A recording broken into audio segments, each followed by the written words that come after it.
Hi everyone, सभी का स्वागत है दोस्तों मेरे लाइव चैनल में। जय माता दी। नवरात्रि की ढेर सारी शुभकामनाएं मेरी तरफ से मेरे सभी दर्शकों को, है ना। हैप्पी नवरात्रि दोस्तों। आज मैं फिर एक नया सॉन्ग लेके आई हूँ आप लोगों को। जी हाँ दोस्तों, आज मैं नया गीत गाऊँगी। 2 दिन शायद मैं गीत नहीं गा पाई दोस्तों, क्योंकि डीजे वगैरह अधिक बज रहे थे। नवरात्रि का समय है दोस्तों, तो इसलिए, है ना।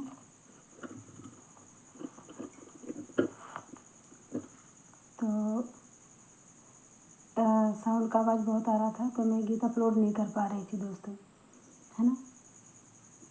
गाँव देहात है दोस्तों, कहीं भी कभी भी बजता है। और नवरात्रि का समय है तो जागरण है, तो इसलिए दिन रात समझो डीजे का ज़्यादा माहौल है।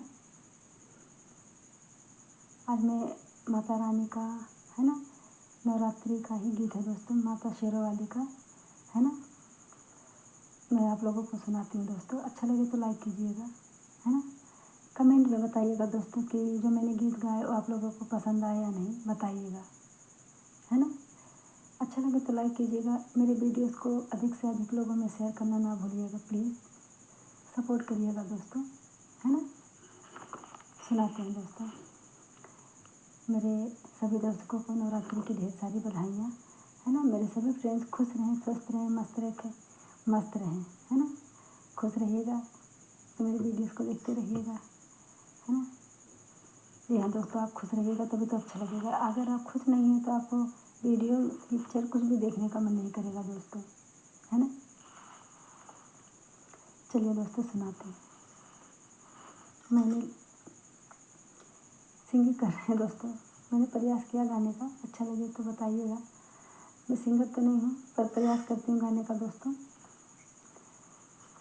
माता रानी का गीत है, सुनाते हैं, है ना। अच्छा गीत है दोस्तों।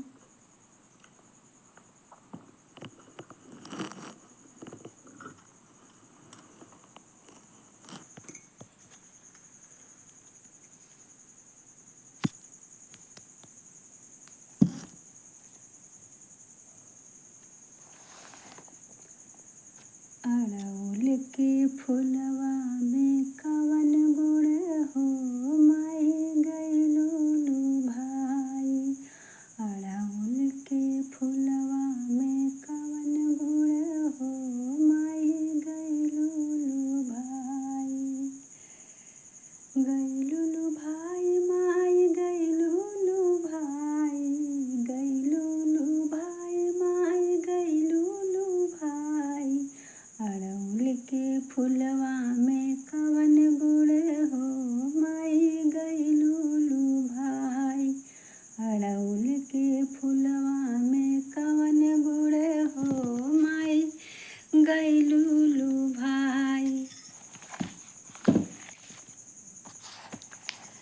नारियल सुपारी में कवन गुण हो, माई गइलू भाई। नारियल सुपारी में कवन गुण हो, माई गइलू भाई। अड़उल के फुलवा में कवन गुण हो, माई गइलू भाई। अड़उल के फुलवा में कवन गुण हो, माई गइलू भाई। 56 भोग माई के मनौ न भावे, 56 भोग माई के मनौ न भावे। मनौ न भावे माई के मनौ न भावे। पूरी बतासा में कवन गुण हो, माई गइलू भाई। पूरी बतासा में कवन गुण हो, माई गइलू भाई। अड़उल के फुलवा में कवन गुण हो, माई गइलू भाई। हाथी घोड़ा माई के मनौ न भावे। हाथी घोड़ा माई के मनौ न भावे। मनौ न भावे माई के मनौ न भावे। शेरवा सवरिया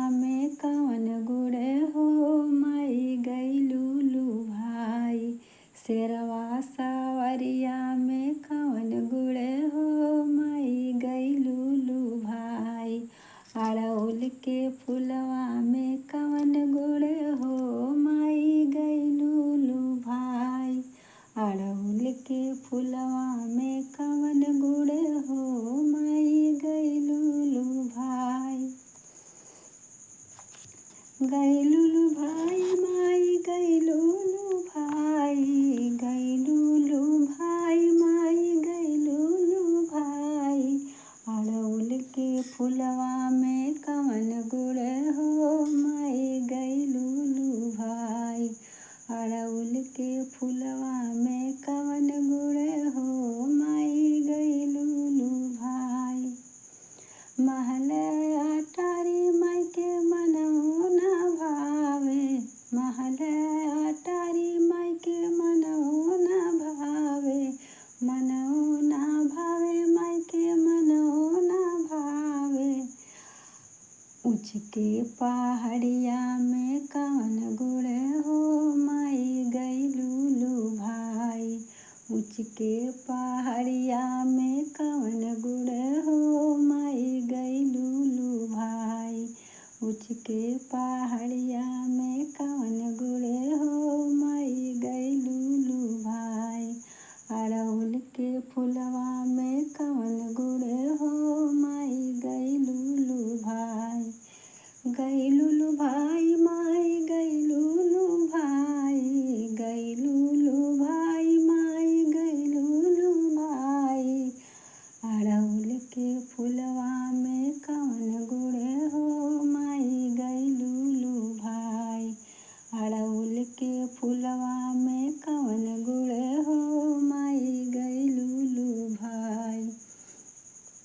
जड़ीदार साड़ी माई के मनहु न भावे। जड़ीदार साड़ी माई के मनहु न भावे। मनहु न भावे हो मनहु न भावे। ललकी चुनरिया में कवन गुण हो माई गइलू लू भाई। ललकी चुनरिया में कवन गुण हो माई गइलू लू भाई। अड़हुल के फुलवा में कवन गुण हो माई गइलू लू भाई। अड़हुल के फुलवा में कवन गुण हो माई गइलू लू भाई। गइलू लू भाई माई गइलू लू भाई। गइलू लू भाई माई गइलू लू भाई। अड़हुल के फुलवा में कवन गुण हो माई गइलू लू भाई।